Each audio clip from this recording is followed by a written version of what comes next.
I'm Jules Whale, and I have a small life coaching practice in Salisbury. Have a beautiful private annex that I work in. I also work online. I'm a life coach, an NLP life coach, a master practitioner, and I practice timeline therapy as well and hypnotherapy, all of which are really beneficial to people that are feeling a little bit stuck. If you're feeling a bit stuck and don't know where to go and it's all coming on top a little bit, then yeah, that's what I do.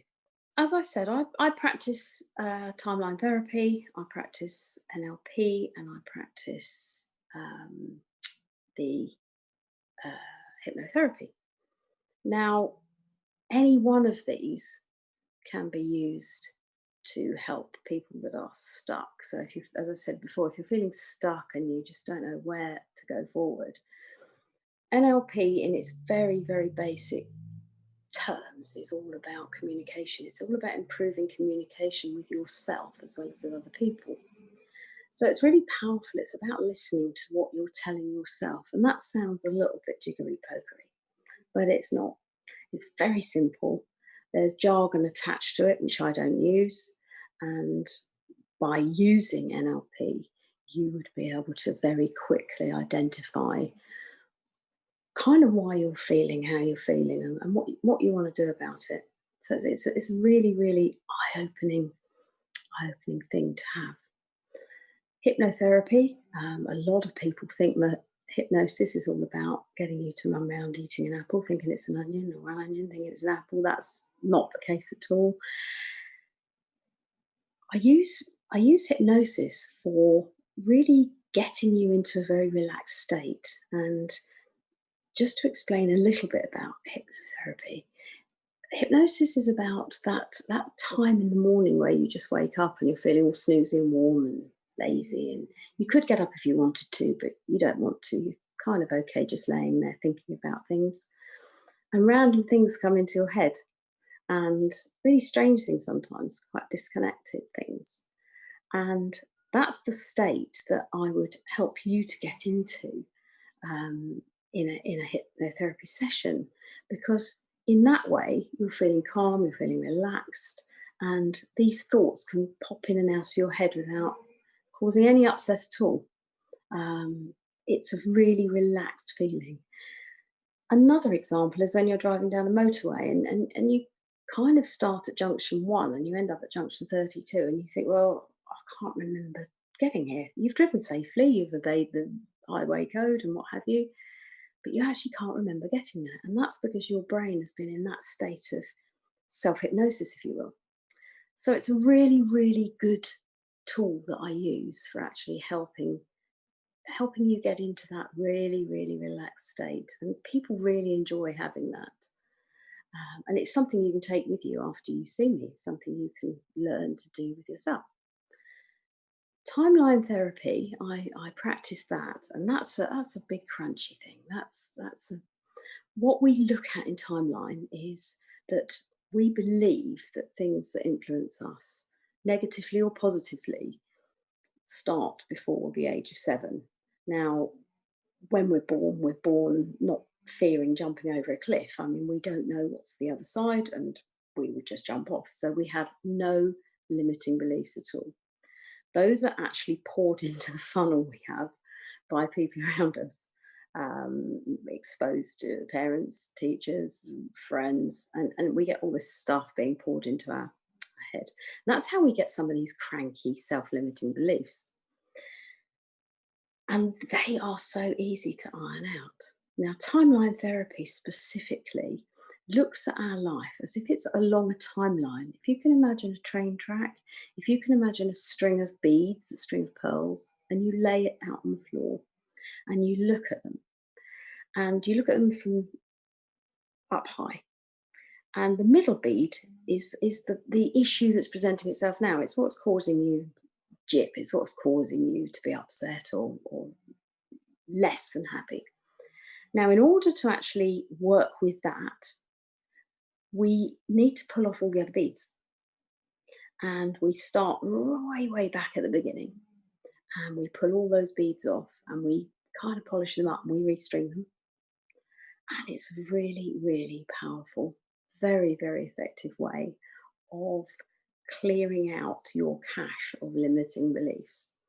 Unwarranted anger, unwarranted sadness, guilt, fear, hurt, all of those we deal with.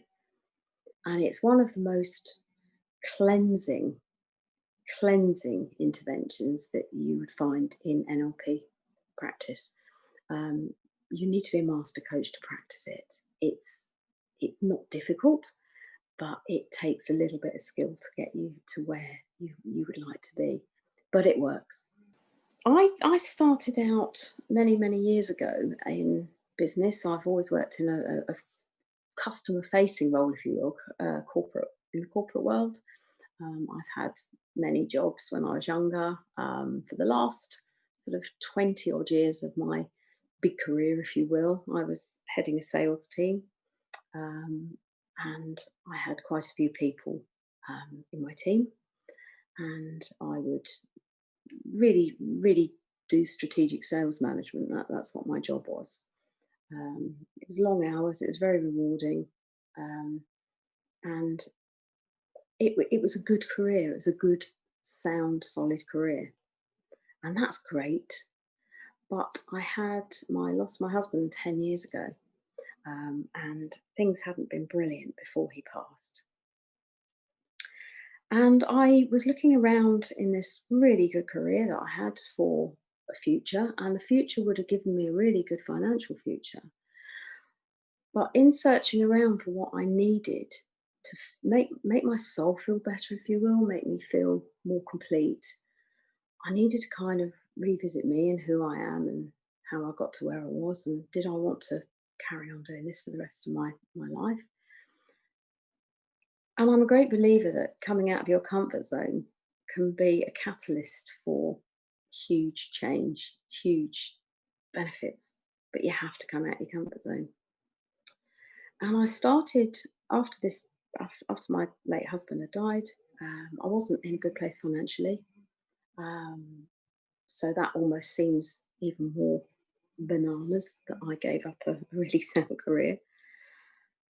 But I had faith in myself that by discovering who I was, I would then be able to find my way forward doing something that I really wanted to do.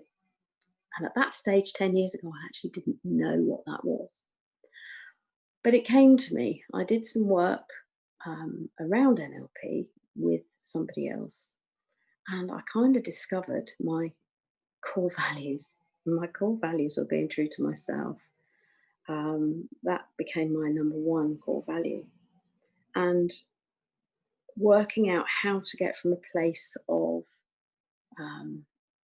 not far short of destitution, actually, and owing an awful lot of money, I needed to clear all that, and I needed to do it in a way that I wanted to do it and found it easy to do. And by doing that, being true to myself was all about paying off what I owed, what my late husband had owed, to be fair, but paying that off, doing the right thing, working as hard as I could for the next 4 years, in agreement with my managing director, work as hard as I could for the next 4 years, pay off what I owed, and then start studying this NLP, start studying a new way of living. And that's what I did. So I leapt out of this comfortable, really comfortable, prestigious career into no career, no prestigious stuff going on there, but with a growing understanding of how, if we grab hold of what we believe in, we really can make a difference to our future.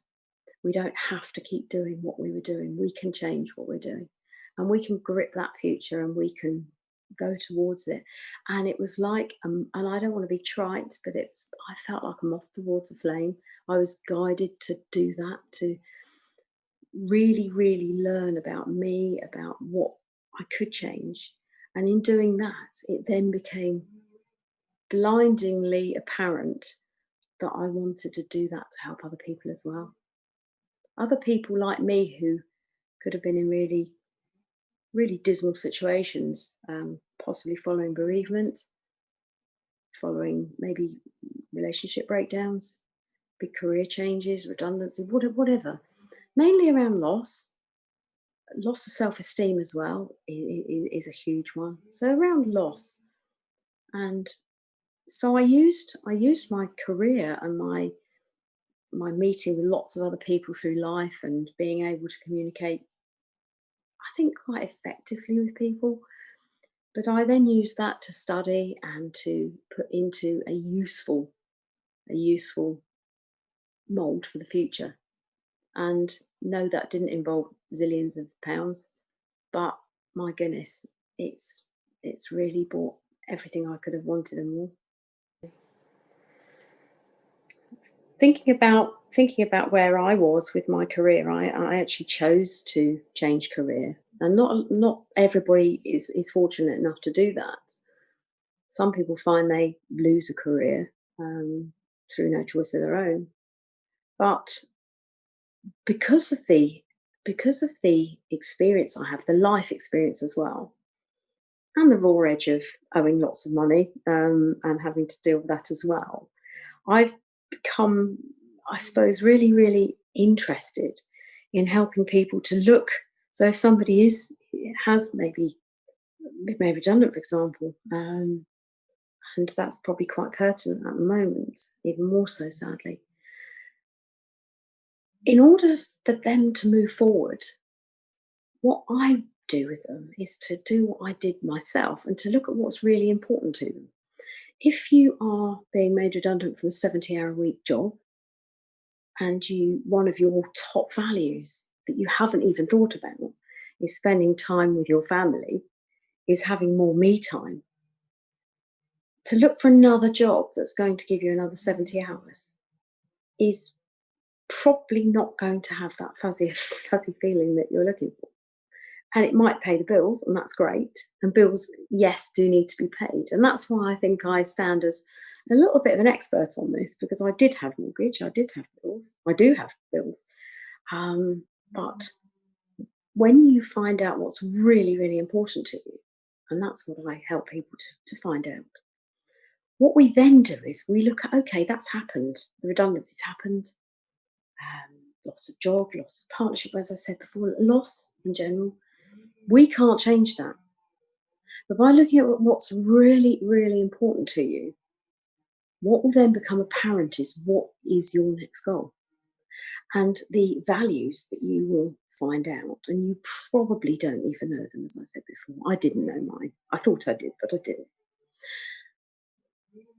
They will become your goalposts. So if spending time with your family and having time to exercise, for example, is really, really important to you, then what you will do in that is you will start to create your filter. You will look around for things that offer that. If you're and everything else kind of falls into place because you are now driving, you're in the driving seat now. You're driving that goal towards the goalpost. So any job that you would be looking for in the future would be ticking those boxes first. Now that's quite a liberating thought, just thinking about that. I want to spend time with my family, so do I really want to leap into a 70-hour-a-week career?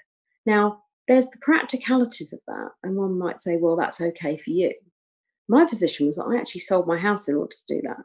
The house that I lived in was a beautiful, quite a beautiful big house. Now, that wasn't fitting with finding me, finding who I am, but what it did, it actually fitted very, very nicely to actually downsize, buy a house that actually was very comfortable to maintain, and then to start my journey. So I don't ignore practicalities. This isn't about, okay, you're losing your job, so hey ho, that doesn't matter. Yes, it does matter. But why replace like for like if you didn't like to start with? So what I would do is to look at what you do really want. What's really, really important to you? Let's find that out first, and then let's look at how you're going to reach out and get it. There is so much choice out there for when people do look around to wanting help with decision making or problems or whatever that is. And I do think it can be baffling. And I've had people say to me, well, what's a life coach? What do you do? Life coach, coach life. And what I say to that is that I use all of my experience. I use my training, which is extensive, accredited training. I use that. This isn't a cup of tea round a tabletop. This is about a program that's dedicated to you to pull you out of your comfort zone emotionally, mentally, and to give you the tools to explore. Okay, you're stuck. You're not feeling good. You're lost. You're feeling adrift. I get that. A lot of therapists, and I'm not decrying anybody because there's room for all of us, but a lot of therapists will take you back and back and back and back, and you'll talk about it and you'll cry and you'll talk about it. With me, you won't be talking about it a lot, it being the stuff that got you stuck in the first place, because you can't change it.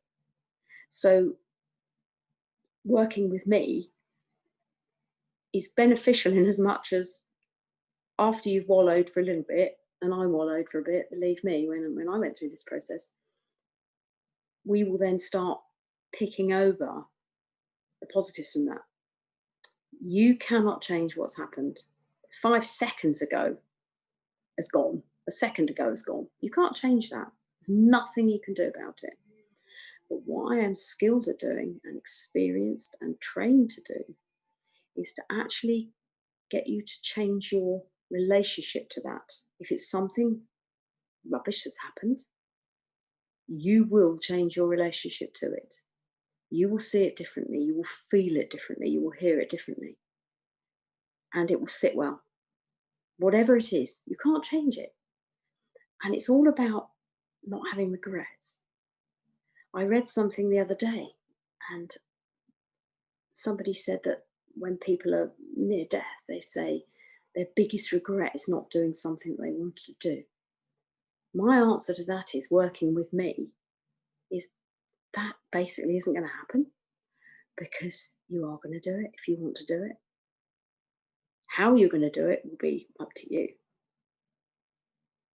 So working with me as opposed to working with anybody else, therapists, counsellors, all manner of people, if you come to me, it will be because you are ready to look at what happened, look at what's caused you a problem, deal with it, package it up, ditch it, and work out what you want for tomorrow. That's what I offer. I thought for a while about what I do and getting it out there to people, and I felt for quite a while that I'm sitting on something so precious and so useful to other people, and to be able to add value to people's lives is just a really, really wonderful thing. And NLP, in its very, very core, is, as I said before, is all about communication. Now, we all receive information in different ways. Some people like to read things, some people like to look at things, some people like to touch things, some people like to hear things. I actually prefer to listen. And I feel that by covering all of these forms of communication, of getting through to you, it gives me the best chance to get out there what I do. And I feel that by talking about what I do,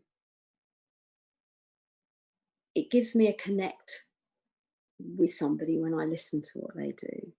And I hope that by anybody out there who would be listening to me now would feel a connect. It would tempt them to be curious about what's out there for them, what possibilities they could explore and enjoy.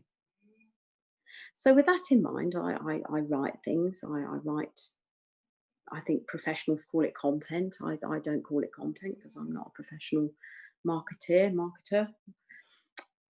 I just call it writing about me, writing about what I do in my simple way.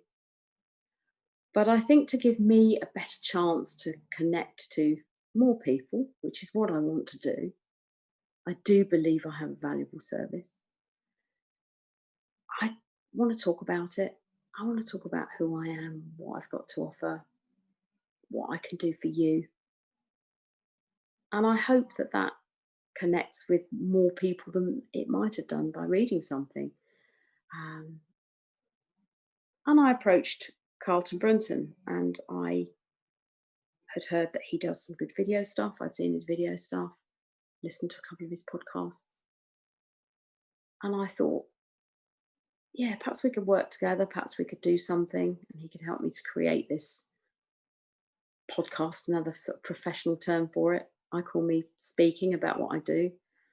Um, and I hope that this gives maybe a little added dimension to what I do. So you could be listening to me now, you could be washing up, you could be polishing the car, just laying in bed, doing nothing.